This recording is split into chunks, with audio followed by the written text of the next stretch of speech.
Before I get into this video, I want to make two things very clear, even for people who only look at the thumbnail or only watch the first 10 seconds and comment like they've solved one of life's greatest mysteries. This video is not being made to encourage people to boycott or stop playing ESO. I'm simply covering this in the first part of this video, Mooney1's announcement regarding Hodor Reflexes 2.0, because he reached out to me before I posted my other video about taking a step back from ESO YouTube videos, and I have the utmost respect as well for not only what he does as an add-on developer for the community, but every other add-on developer that's ever done or continues to do for ESO, at least on PC, making it a great playing experience for all players.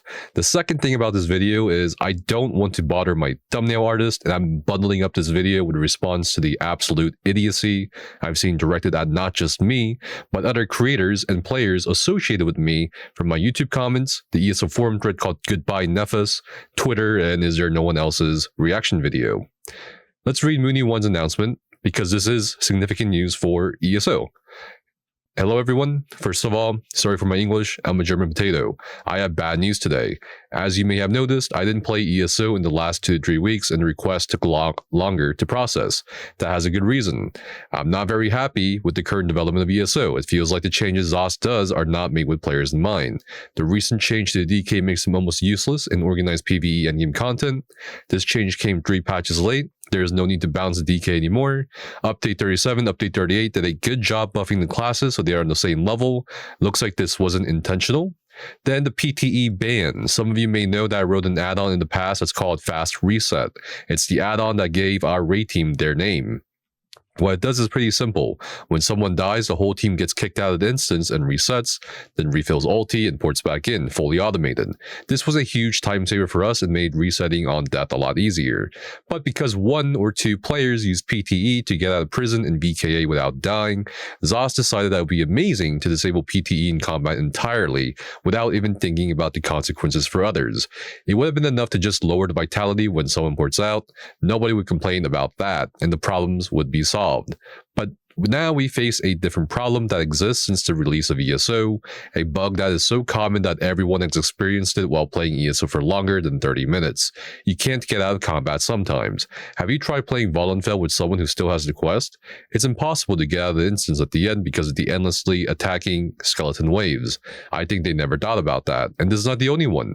Take Halls of Fabrication as another example. Many people, including me, have problems with being still in combat after finishing the trial. I can't even loot chests there. This problem exists for so long that it may have vanished in the development backlog for a long time. And now, the final hit to my heart. ZOS disabled all crown item gifting because of fraudulent behavior, as stated in this article by Kevin. Instead of attacking the ever-emerging waves of gold sellers and bots, they decided to disable crown item gifting for genuine players like us. They really have no idea what impact this will have on ESO, and it will be huge. I even think that maybe some players, now that they can't spend their gold on crowns, start selling it for money to buy crowns from that money. And that's a very, very bad thing when I think about the consequences for the ESO economy. If that happens, I'll never come back and play the game again. Since I took over the add-on, I always rejected real money donations from players to get icons because I do not support RMT in any way and never will. It always has been a donation service and this will never change. Most of the gold I got from donations went into my guild to support friends and players. Some is used to buy potions and materials for my raiding needs. Some goes to other add-on developers I support because they get nothing from their work at all. The rest is used to buy some crown items for me and my friends here and there, houses, skins, DLCs, and stuff like that. I only buy crowns from friends I know and trust. Most of them just have ESO Plus crowns lying around because they don't want to support the in-game crown store, so I know there is no fraudulent behavior happening there. It would not have been possible to build our guild hall with just straight up bought crowns. That would cost more than 1,000 euros. That's an insane amount of money when you think about that. It's only assets in the video game. I know that a lot of people cannot afford that. Now this is not possible anymore. Think about all the new players coming, starting a guild, and then realizing that it will cost for them so much money to just build a guild hall to stay competitive with other guilds. It looks like ZOS does not want poor players to play the game, right? Now they have to buy crowns with real money instead of farming and trading for gold. And where should I spend my gold on now? It takes me between 5 to 6 hours a week to process all requests and maintain the add-on. When I can't even get a single crown item for that, why am I even doing it? It's just too much work if you get no revenue at all. So I will need to just straight up destroy the gold from now on. Because of that and the lack of an endgame reward system, the ESO community invented their own. If you're a very talented and good player, you could go and do some carry runs for gold, then you spend the gold you got on raiding equipment and crowns. So as a reward, you get some sort of free crown store items for being at the game. Simple, right? So you basically play ESO for free from that point on, excluding ESO+. Of course, you first have to get to that point. It was at least a way to keep a lot of us endgame raiders motivated playing. A new skin or mount here and there can help a lot with motivation. From now on, this will be a bit different. The in-game raiders will wait for the new trial, log in, clear it, and then log out again to wait for the new one next year. So there'll be no one running carries anymore, no one teaching new players the game, no one creating meta builds for you, no one buying old pots and golden materials from traders, no one to really understand the game and give viable feedback to ZOS, no one playing on the PTS server and giving feedback. Of course, there'll be a few people doing that, but I think you get the point. There'll be a lot less than before. And why is that? Because ZOS does not get the point, because ZOS player testers don't play the game like we play. Average and lower than average players only know what's good for them, but not what goes beyond their skill level. We as endgame raiders know both and want to support both new and veteran players. Why not hear our words when we say, watch out ZOS, that's a bad idea, let's talk about that and find a solution together. Please think about impacts for new and veteran players. Now you may understand why I'm a bit tilted. I don't know when or even if I'll return to ESO again. It will definitely not happen when the game stays like this. Maybe if they introduce some sort of in-game trade system for crowns, or when they finally address the bugs that exist since the game launch. I'll update Hodor Reflexes in the future, but not every 2 weeks anymore. The updates will be less frequent, and the requests and changes will take a lot longer from now on. There will be no more improvement or updates to existing features anymore. I will just maintain the code base if there are API changes from ZOS. The new system, which allows you to share all ultimates, even more stats by packaging the pings, will be cancelled. So Hodor Reflexes 2.0 is never about to be public. I'm sorry, but it is. So I just want to break this post down. Obviously, my first takeaway is it's really unfortunate that Mooney and others who have loved the game for as long as they have and made tools for other players to use are feeling this way about ESO right now. And of course, the next biggest thing is obviously, Hodor Reflexes 2.0 not coming out. Mooney's actually talked to me, I think on occasion a couple times, talking to me about like how Hodor Reflexes 2.0 will be. And it's really interesting that I got to like see or hear about some of the examples for it. And I think it would have been a really cool add-on to see. And it's fortunate that he's saying here that 2.0 will never be public. The fact that the 2.0 add-on would have allowed us to share all ultimates, not just Warhorn or Colossus, and even more stats. That I think is definitely something that will not be missed, but like that would have been really cool to see, opening up a bit more flexibility, at least within not just the end game raiding scene or what's left of it, but within just raiding or even organized 4-man play overall. So that's like the next biggest thing. There are a couple things I want to talk about with this announcement that I both agree and also sort of disagree on the personal level. So the first thing I want to go over is the combat balancing. Obviously, none of us know where the combat balancing is going to end up at, whether it's on quarter 4, quarter 1, quarter 2, whatever. And yeah, okay, there were definitely a few weird changes, at least from my perspective, for ESO in Update 39. But was it a huge deal? I guess for a few it was, for sure, as far as like certain aspects of Dragon Knight and certain aspects of the weapon skill lines were concerned. And of course, I want to talk about the PTE thing, because Mooney kind of refers to it as just 1 or 2 players using PTE to get the prison mechanic and VKA without dying. It was not, as far as to my knowledge, just 1 or 2 players. It was multiple groups using the leave instance kind of loophole or function rather to exploit, trifectas or achievements to avoid dying. And that I think is pretty cringe. I just don't agree with using the function like that. I am of an agreement that the function of PTE or leaving the instance is very vital, very necessary for when things happen, when bugs are happening, when you're stuck in combat, when you need to get unstuck or something like that. But I definitely see why ZOS did it, because many groups were abusing it. And unfortunately, when you abuse something like that, something's going to happen. There's no two ways about it. Now, do I agree that they could have done it a bit better? In my opinion, my suggestion, especially to a dev, was instead of disabling it, and this is probably many other people's thoughts as well, why not just make it count towards vitality so people aren't using it to cheese achievements, or sorry, exploit achievements? I think that is a far better solution. I'm not sure how much work or tech goes into that. Maybe they disabled it in the meantime until they can figure that portion out. I do hope that they give us an update on that. And yeah, I agree. The current Band-Aid solution is not great. But again, it's what happens when you have many people abusing it. Like, I don't really know what else to say about that. It just wasn't one or two players. It was multiple groups. So, and I do agree. Lower vitality. It should count towards vitality. And no one will have an issue with it at all. And I really do hope that we see an update with that. As for the crown item gifting, and I'll get into this later for the second half of the video where I respond to people. The crown crate gifting is really, I feel like, complicated beyond, oh, ZOS wants to make more money, ZOS bad, or man, you guys should get a job and get more, money to buy crown store items for yourself. I think the public discussion revolving around the recent disabling of crown store gifting is so reduced to the point where it's so simple and doesn't take into consideration a lot of other factors and potential reasons as to why they disabled it now rather than before, or why they did it at all. It's my opinion that the fraudulent behavior that ZOS keeps referring to more than likely has things to do with, credit card fraud.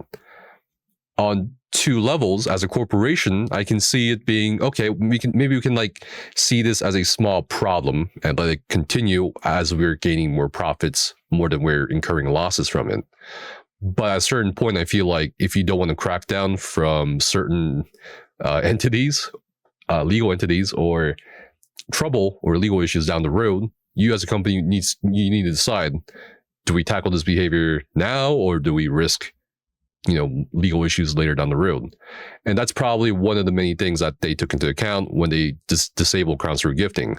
The second thing I keep bringing up in other videos is, including the recent one where I reacted to this very unexpected update in regards to crown store gifting, was they must be losing more money than they are gaining. And that is an insane amount when you think about it. When you think about how much money they've made from crown store gifting, and the fact that they're willing to disable that because of this fraud, it just tells me that the amount that they are gaining is just not worth it. And that is such a huge amount of money. I can't fathom how much more they're losing if they are willing to disable it. I don't think it was intended as a punishment for players who are not obviously committing fraud, as Mooney refers to. I just think it's unfortunate, again, another kind of Band-Aid solution while they're trying to actively cut out the roots of the problem that affects everybody. And I'll kind of talk about this later as well, but it just, to me, this whole disabling of the crown store gifting has reopened the discussion in regards to an in-game reward system. As Mooney said here himself, he's saying, well, the players had to come up with their own reward system because there is no reward system in the game. And this is something Browy got this, me, Skinny, everybody has been talking about for like the past few years at least, right? Or more. Whether you're PvP or PvE, or whether you're a, housing main or whatever, in-game rewards just are not comparable, if that, to crown store stuff. And everyone knows it's not a secret. And I think it's just reopened discussions in regards to that. I think people have had the rug swept out from under them unexpectedly. and now they're upset about it. I don't know if it's something worth getting upset over too much, but again, that's just my opinion. I'll talk more about that here soon. But yeah, this is definitely a significant announcement coming from, you know, add-on developers usually don't make announcements like this. I think this is just Mooney being very passionate about ESO, about the work they put into ESO as well, and kind of getting a little sick of the current state of things as they see it with ESO. And again, it's unfortunate. And I don't know if you can take this as an indication that you should not play ESO or whatever. I think this is just something I need to cover, not just out of respect for Mooney, but also because it's something significant for the community, at least as far as people who are still playing ESO in my community. But yeah, so the second half of the video here, I want to respond to these comments. Really, like, I just posted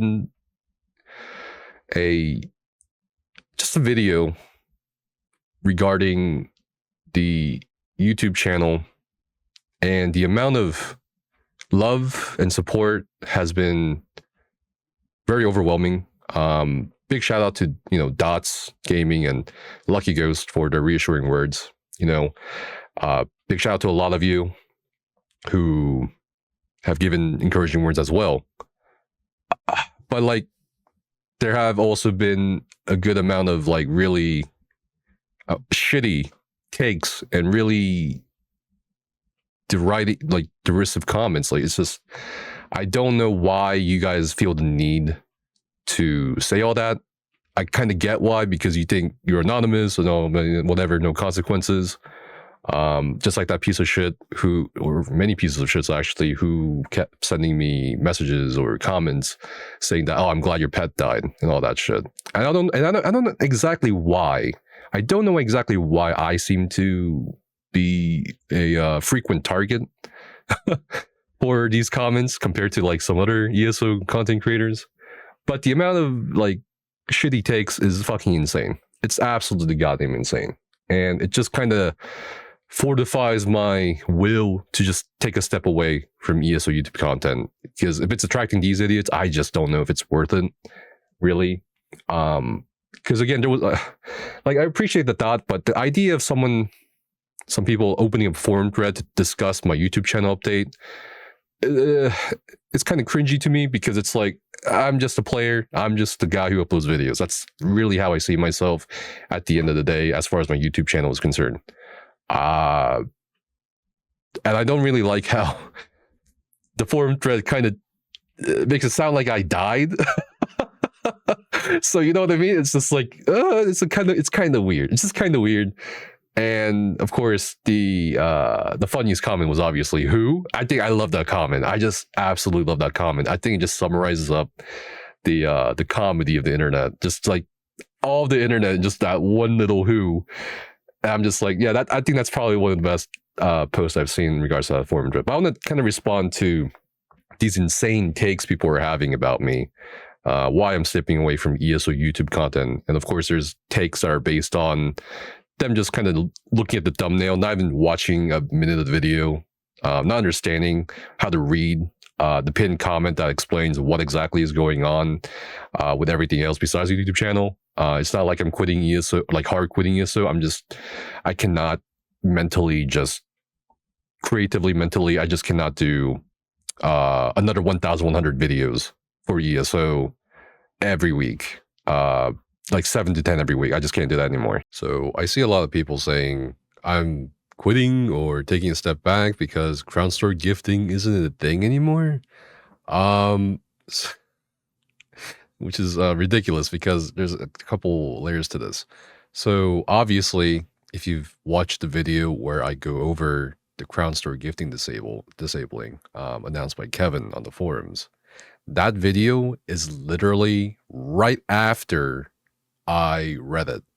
That is my raw initial reaction to that update, to that news. It's not like they gave us a heads up or anything. It was like, hey guys, we're gonna disable Crownster gifting, and then I made plans to just, oh, you know what, I'm gonna stop making ESO videos. I made the announcement to kind of step away from a lot of ESO YouTube videos more than a month ago at this point. Obviously, not everyone saw it. I'll kind of get into that later.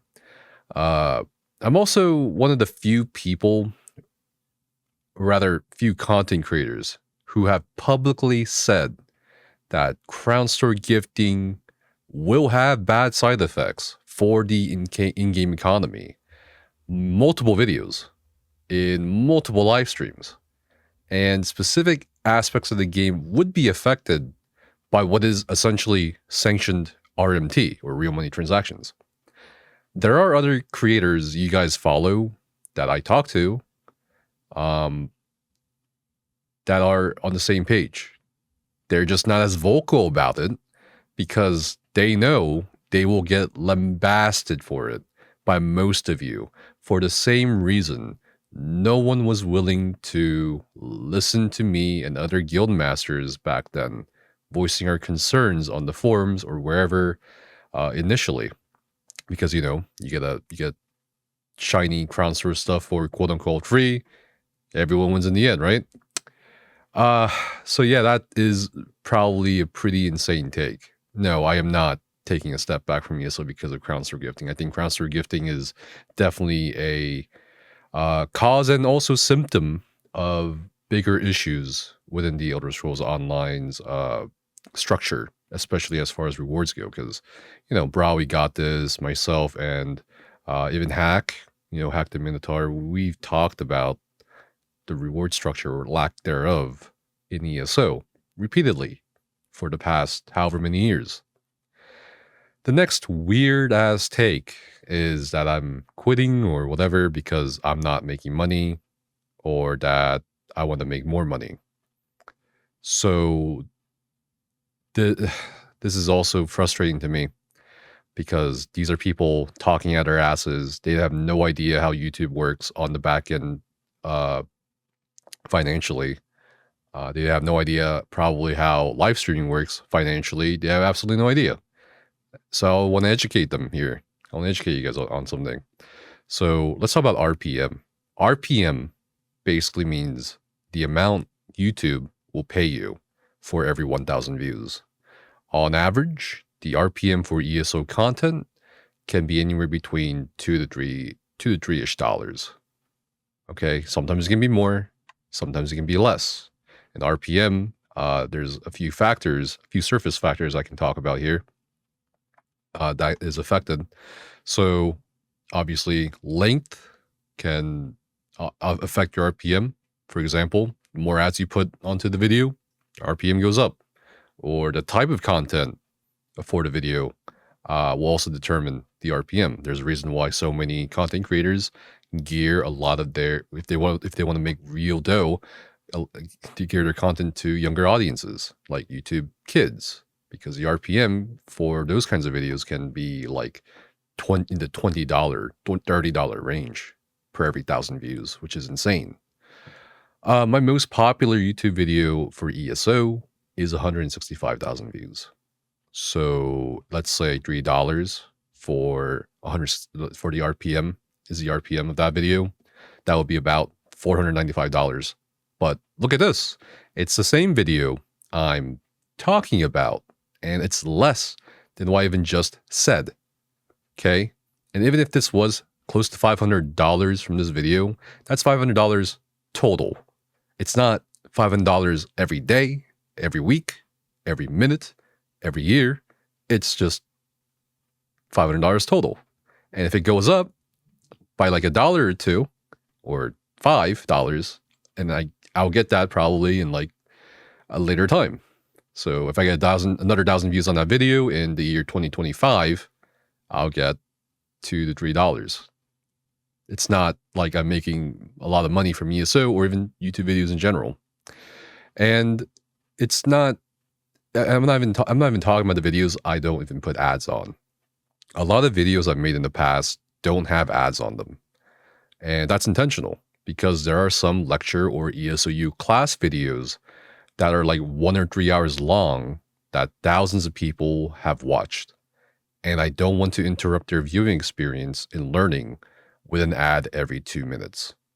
If this is like the action of someone who only worries about money, then I would love to sell you a fucking bridge. There's also a guy who said something about how I own ESOUI, ESOUI.com. I wish. I don't own ESOUI.com, but if I do, someone should let super moderator Bartram know that I do now. And if you want to talk about ad traffic and revenue, guess what ESOU and everything under it has or doesn't have? We don't have ads. Since our inception a few years ago in the form of the website, not the Discord server, we haven't had ads. You can go turn off your ad block on your browser and go visit eso-u.com. There's no ads. And we've operated at a loss, even with the awesome support we get from our Patreon supporters. And I'm still willing to keep everything up as a resource for all players and continue investing in it until we wrap up development at a loss out of my pocket because, well, I can afford to. So when I'm talking about just not making ESO content frequently, or even when I was or am, and people think I'm just in it for the money, it's super insulting to not just me, but the other people involved in the projects and player tools and guides we've created throughout the years to help as many people who are interested as possible without paywalls. Because there was a time period in ESO when content creators or certain communities would paywall information. There were people charging by the hour for how to get to, 60k DPS or something like that.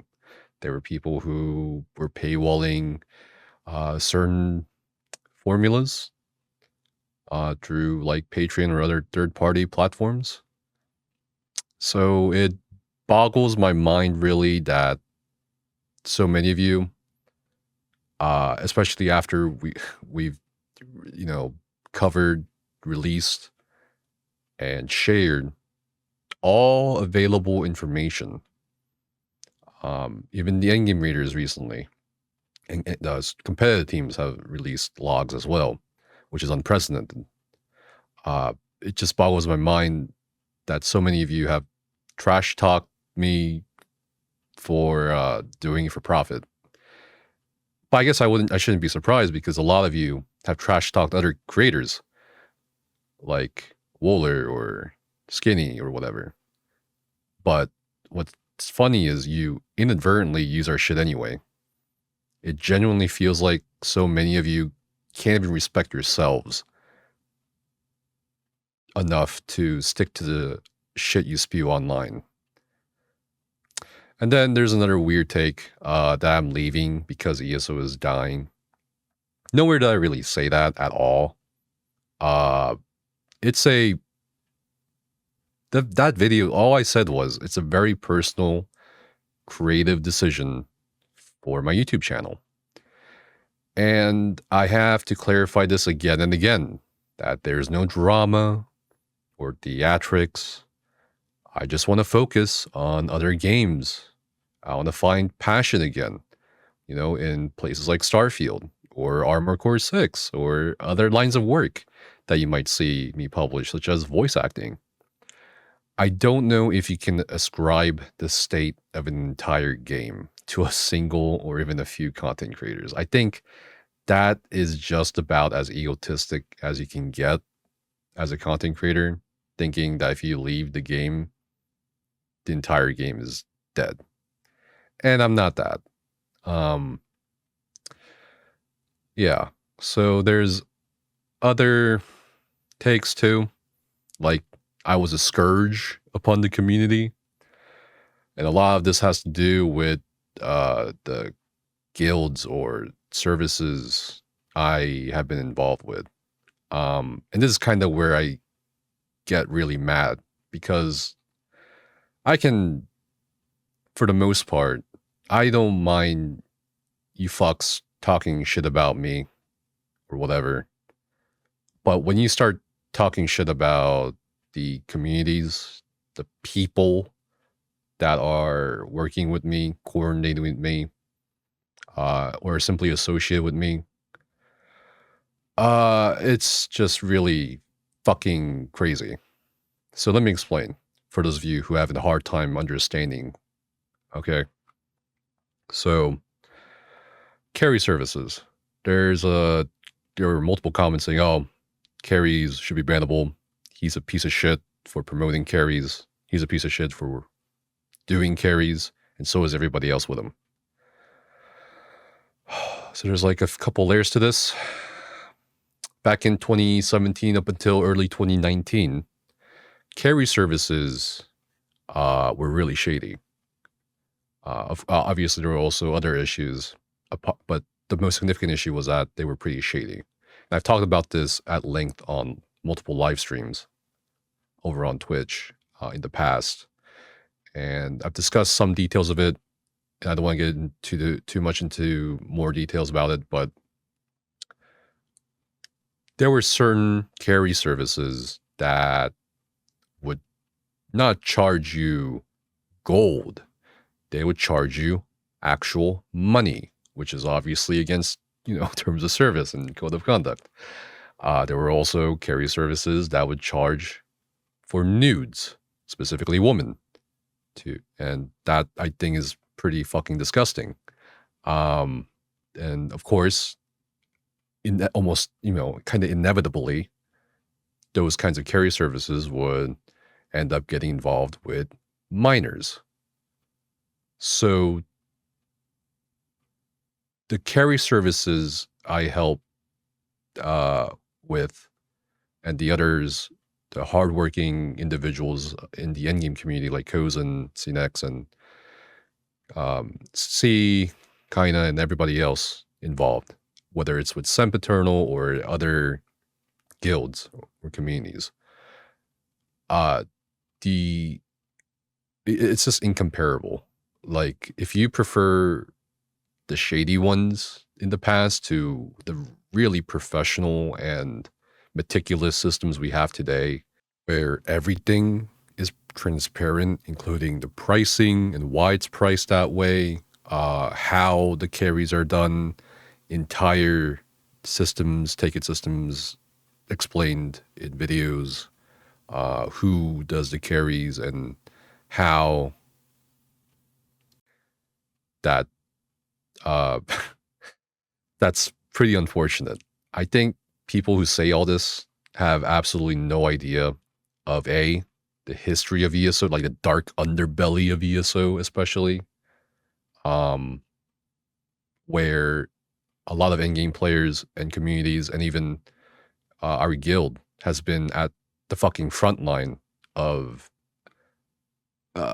essentially fighting against bad actors in the community before it got too out of hand, is not known.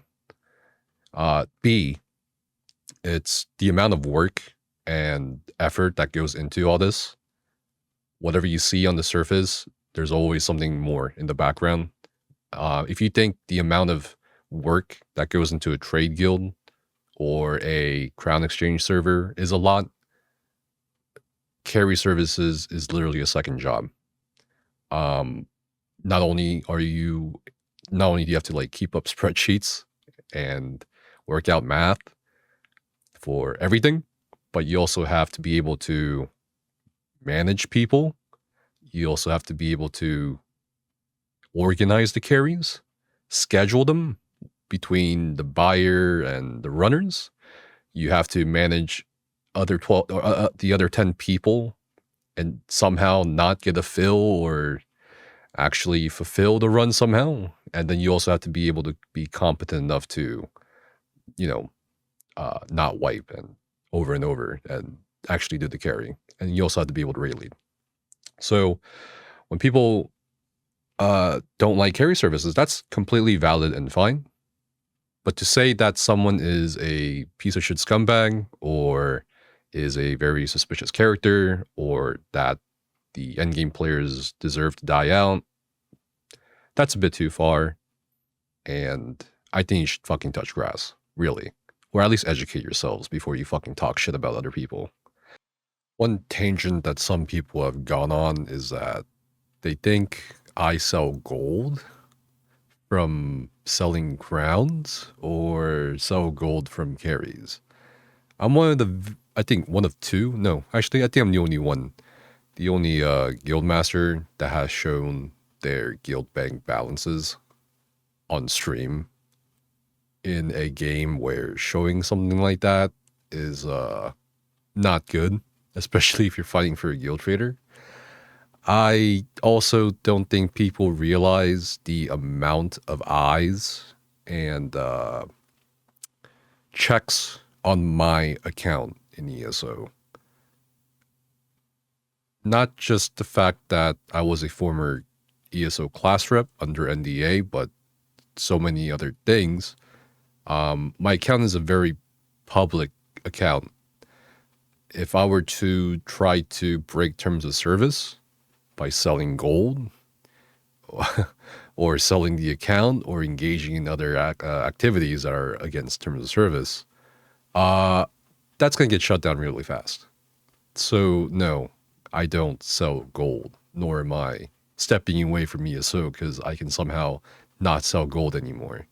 Yeah, really insane. And then, the other thing is too, like if something I'm involved with is bad or inherently not good for the game, then maybe you should also not, for a lot of you who are being very vocal about the crown store gifting, maybe you should also be participating in crown exchanges, because I was involved as well in the first iteration of crown exchange. So yeah, there's a lot of things endgame players have helped with. Lots of efforts behind the scenes, and to kind of have this reductive perspective where you compartmentalize the toxic elitist into like a really weird thing so you can feel good about yourselves is kind of leading to my next topic here, where you guys are saying good riddance to me because, oh, he punched down and said casuals are toxic. No, never said that. In the video where I talk about toxic casuals, I literally give very specific definitions of what kind of person that is. I didn't call casuals toxic, nor did I call elite players or veteran players toxic. I simply set out these definitions, very specific definitions at that, and offered it as the polar opposite to the very common term toxic elitist. And of course, people don't like mirrors being put up to them, and that's the backlash, really. And I'm talking about people who pretend that they are the best and lord over other players, or take it upon themselves to berate other portions of the community for playing the meta or playing the way they don't like, which is ironic considering a lot of them always espouse play the way you want. I mean, there's literally a guy, because this happens to this day, there's literally a guy who's complaining or ranting about the evil meta in my pinned comment on my previous video. And despite so many endgame players pouring their efforts and passion into actually teaching other players, it's such an insult that these toxic casuals take all that and bundle it up in this like false reality where anyone who even remotely does basic algebra to figure out resistances or calculate damage numbers or participates in carries or whatever is a piece of shit scumbag. It's fucking crazy. Yeah. And I guess one of the bigger weird takes is, why couldn't I step away quietly? Or why didn't he quit quietly? Why is he causing drama?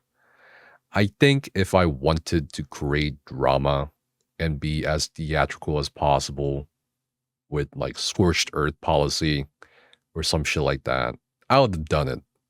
so far beyond your idea of what drama even means that a lot of people would have been super divided over the things I exposed.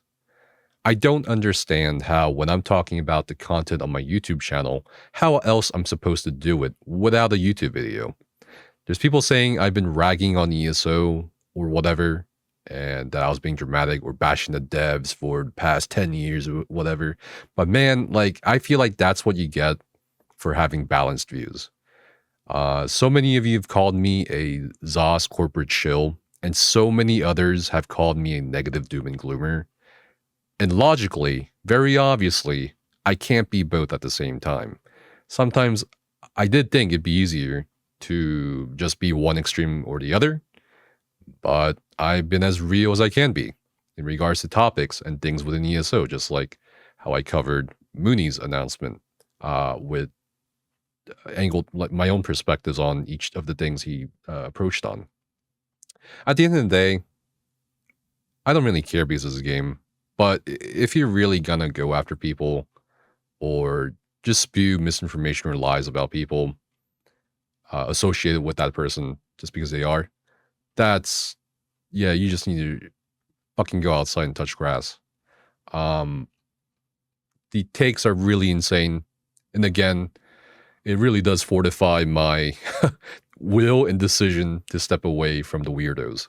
I'm not saying everyone who watches my videos is weirdo, but there's enough out there that I need to just like go away for a little bit. Yeah, and that's really it.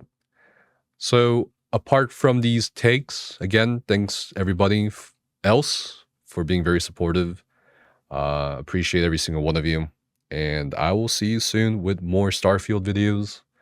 And we'll probably cover other games on the YouTube channel. And see you guys on the live streams or see you guys in other videos.